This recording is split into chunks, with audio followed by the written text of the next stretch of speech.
In this video, we will show you how to reset Epson L3269 printer using resetter or adjustment programs. Before you download and use these resetter or adjustment programs, we suggest you to disable for while your antivirus include Windows Real-Time Protection and the Temper Protection if you are using Windows 10 or Windows 11. After you disable for while your antivirus, then you can download this resetter, the link on comments. After you download the file, you can extract the file by right-clicking on the file and choose Extract All, and click Extract button here.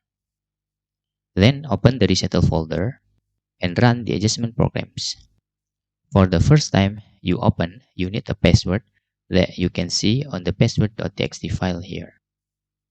Okay, then you can run the adjustment programs.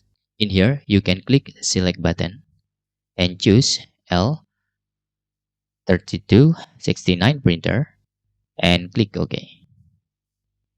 And click particular adjustment mode after that and select was ink pad counter and click OK. Tick main pad counter option, flatten pad counter option, and the ink system pad counter options. After that, you can click check button.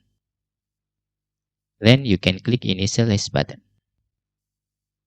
After the resetting is successfully, you can just turn off your printer. Then you can turn back on your printer again.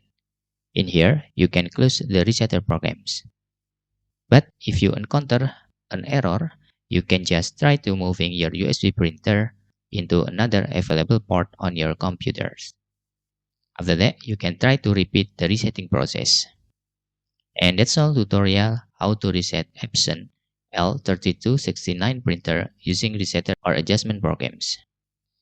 If you have any question, you can fill up in the form comments below.